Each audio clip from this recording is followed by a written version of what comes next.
Welcome to the Military OneSource podcast. Military OneSource is an official program of the Defense Department with tools, information, and resources to help families navigate all aspects of military life. For more information, visit militaryonesource.mil. Welcome to the podcast. I'm Bruce Moody. We're going to talk about how we can support youth and teens during deployment. And with us to have this conversation is Shannon Washburn. Shannon is a school liaison, and she's at Marine Corps Air Station New River, which is across the river from Camp Lejeune in North Carolina. Do I have that right? Do I have my geography right there, Shannon? You do, Bruce. All right. Well, welcome to the podcast. Well, thank you. I'm excited to be here. Glad to have you. Let's begin with what is a school liaison, because I think that might be new for people, and we can kind of go from there. Okay. Yeah, absolutely. So it's still a little new for me because I've only been in this role about a year and a half, but essentially school liaisons help with all of the military families that are attached to an installation who have school-aged children from pre-K through 12th grade. And we kind of help them with registration or getting their records, making sure that their children are set up for success as they move from place to place. And in whatever their education choice is, whether they are going to on-base schools, they are going to off-base schools, private schools, or home schools, we are just there to support, to ensure that everybody is mission ready and that our littlest service members are also mission ready. Nice. Now, tell us a little bit about yourself. You mentioned you're relatively new to being a school liaison. So what's your background? So it's education. I started off as an English as a second language teacher, and then I taught grades K through 12, actually. Then I went into the classroom, still as an English as a second language teacher, teaching second grade, and I taught that for about 9 years in Virginia and down here in North Carolina. And then I just kind of wanted to branch out and try something new, be on like the other side of the education world and be able to reach more families and more children. Yeah, you've got the pronunciation of North Carolina that my northern latitude background just can't match the way you smoothly say the name of your state. So very cool. But let's get a sense of what it is that you do to help families and to help youth, what resources you have when it comes to dealing with a deployment. Yeah, for sure. So that's definitely something that's on the rise in this area. I'm sure it is at most of our installations with what is happening in the world right now. So we are there to support the families, support our military family life counselors that are embedded within our schools, our children, and even some of our other programs with leading some different opportunities to support our youth. So one of the things that I'm able to do that I love from my teacher heart is to do deployment groups out in some of our elementary schools with kids that have a parent who is leading up to deployment, is in deployment, or has just returned from deployment. And really, it's just an opportunity for kids in different grade levels to kind of come together and speak with other kids that are going through what they're going through or have gone through a deployment, and gives them a chance in a safe place to, kind of speak whatever's on their mind and talk about their feelings. And there's all kinds of things that we talk about, and just trying to keep it upbeat and help them really understand what their parent is doing is important and it's special and it's unique, and so are they. They play such an important role in what their parent is doing while they are deployed. Just supporting parents too, because sometimes being a classroom teacher, if you have a parent that's at home and they're really struggling with the deployment, that's going to reflect on the child that's coming to school. You're going to see that in their behaviors and their academics, even if they're just overly tired or snappy or even super excited on the other end of the spectrum.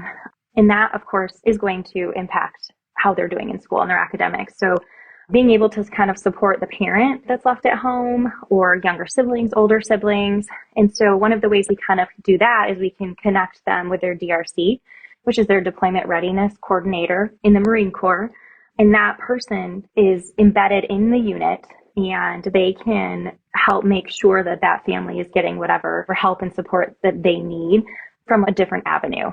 And then, of course, if the child is struggling with behaviors or just kind of the way that they're feeling, there are lots of counseling services on the installation that are available to our families. One of the big ones is Focus, which is families overcoming under stress. And they will sit down and they'll work with the child, they'll work with just the adults, they'll work with the whole family. And it's like a 6 or an 8 week course that they do, and they just kind of help them with like coping skills and overcoming what they're going through in that moment. And then, of course, there's community counseling. And then, like I had mentioned before, there are MFLEPs. So our military family life counselors. And we are pretty lucky here at Camp Lejeune River that all of our base schools and most of our off-base schools have an MFLEP that provide those one-on-one sessions or small group sessions to our military kids. And many of them do deployment groups specifically for those kids that are going through that situation. So that's a really good thing that we get to do in this role. You touch on a lot of stuff that you do with the Marine Corps, but of course, deployment is universal across all of the services. And maybe to kind of illustrate that, I wonder if you have any stories to share either about what parents experience, what kids experience, what you see as an impact of a deployment on a family, individuals, or as a unit. Sure. So one in particular that comes to mind, it was a 5th grader, and he had a lot of absences. And it was very out of character for him, for that family. And then there started to be some behaviors. I mean, you could tell he was just kind of overly stressed, like something was going on at home. Well, once we did a little research, especially to kind of dive into the attendance issue, we discovered that mom was at home with a new baby. And mom was just having a really hard time. She just wasn't getting enough sleep. She couldn't get up. She was crying. She was stressed. And of course, she has this older child that's trying to be supportive, trying to be the dad. And they shouldn't have to do that. They shouldn't have to feel like they need to support mom. And mom shouldn't feel like she's alone either. So with that case, we talked to the school, obviously, about the attendance issues and kind of how to deal with that and mom. And then we reached out to the DRC, and the DRC was able to help this mom meet other spouses and kind of feel like she wasn't alone and get herself back on track and just feel like she was okay. Because even if you don't have somebody on deployment, right, having a new baby is stressful. So it was just one of those extra things for her. As we look at deployment, we look at a lot of the phases of deployment. And of course, we all see the picture of the emotional reunion afterwards. Let's take a moment and have you talk to us about the impact of the period leading up to a deployment. And then we can talk about during a deployment after that. So, obviously it can look very different for each child, for each adult, spouse that's staying here. I think most tend to feel sad and maybe even angry. I had a little girl, she was 8, and her dad was going on the first deployment since she was like 2, so she really didn't remember. And she was definitely upset, but she was also like, why does he have to go? Like, why can't somebody else go? And I'm sure there's lots of kids that feel that way. So just kind of reassuring them that what their parent is doing is important and, helpful. And, it's not because they want to leave or they feel that they have to leave. It's just part of their job and it's something that they want to do and it's their calling and they're trying to keep all of us safe. And so she was just kind of having a hard time with it. So once we kind of worked through it, it got easier for her. I think I've had a few different spouses tell me that 6 weeks tends to be the sweet spot. It takes about 6 weeks to kind of get into your groove without that other person. During that 6 weeks, from what I understand, it's a roller coaster. There are days that are great, you're good. There are days that parents and kids are a mess and everybody's upset. And then there's obviously stuff in between. There's days that are okay, or you just have a moment. So it can look very different for all types of families. And of course, like you said, it's not just in the Marine Corps, it's all of our military branches have to go on deployment at some point or another. Let's get back to that reunion picture that everybody has their own version of, right? Yeah.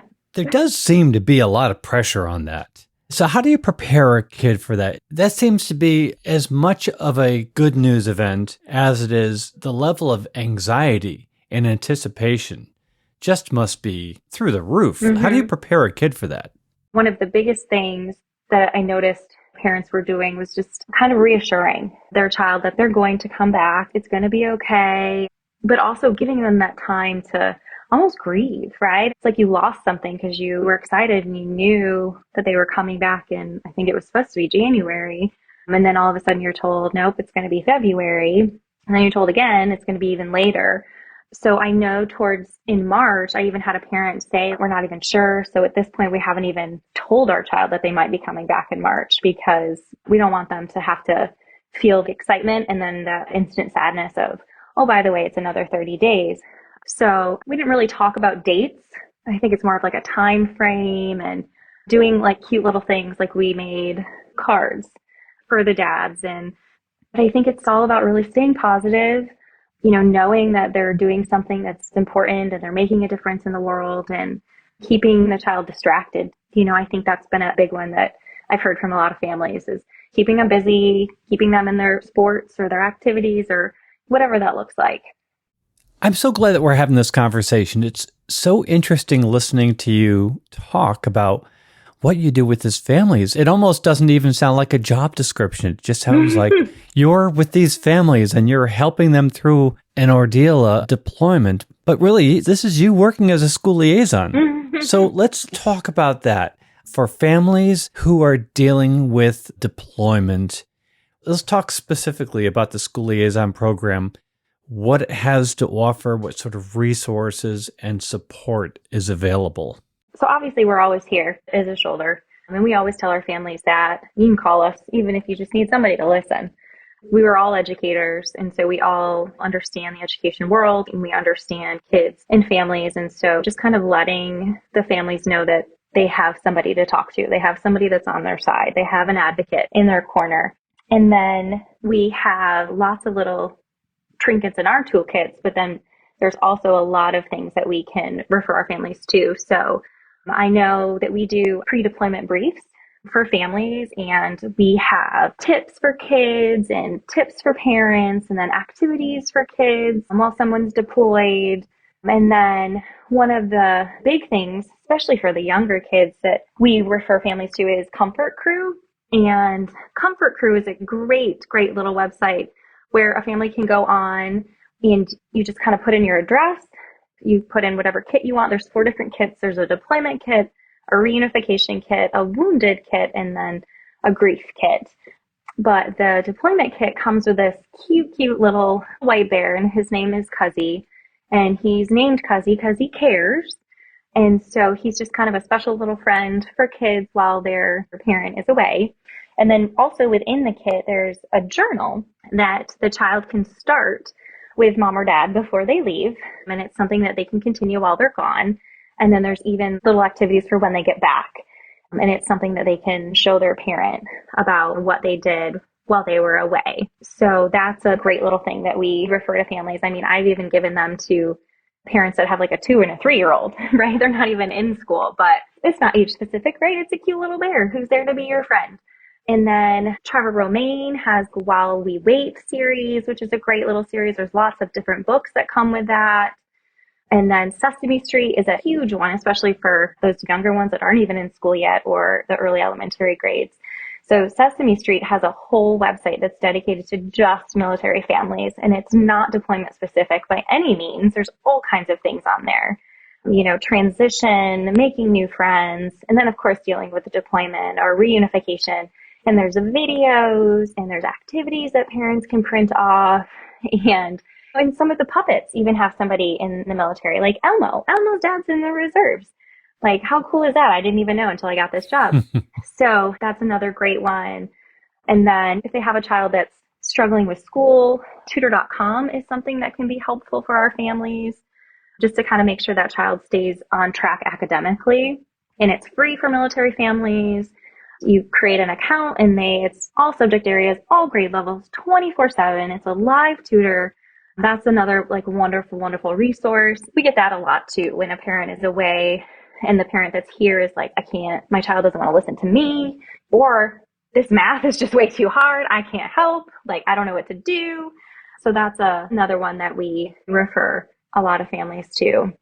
We're going to put a lot of links in the program notes for people to get started, of course, they can call Military OneSource anytime. They can call or chat. We've got the contact information in the program notes. You can reach out anytime to just say, hey, I heard this conversation about school liaisons and helping out during deployment. What's up with all that? And they can get you in the right direction. But Shannon, I wanted to ask you specifically, so these resources for family and children, they're not just limited to one installation or service. I'd really like you to talk about that. No, I don't believe so by any means. They're just for all military kids. It doesn't matter what branch your parent is in. You're a military brat no matter who you fall under, right? So, or in your case, what side of the river you're on. Yes, that too, right? Yeah, they get a little temperamental down here too because Legion's are ground side and we're the air wing. So even within the Marine Corps, you have that. But yeah, no, these things that are built for all military kids, all military families, it's not age specific, and it's definitely not military branch specific by any means. Shannon, this has been a really interesting conversation. I'm just so inspired by the heart that you bring so individually, one-to-one, to the families that you serve. I just welcome you to share any final thoughts on this topic. Yeah, for sure. I just thought about another little resource as far as what we have here. And I'm assuming most of our military branches have libraries, right? So I know our library here, they do a lot of things for kids and for teens, and they will focus on different subject areas or content areas. So they'll do stuff that's specific to deployment as well. But there again, that's something that if, you have a child that needs a distraction and there's something fun going on at the library, take them to the library. And I would imagine probably most installations, their libraries do some fun stuff for kids. And then we also have team building here. So, just kind of getting out there and finding out what your installation has to offer. Talking to your school liaison, which we are also in most of our installations as well. I know all our military branches have school liaisons. So reaching out to your school liaison, finding out what is available and realizing you're not alone.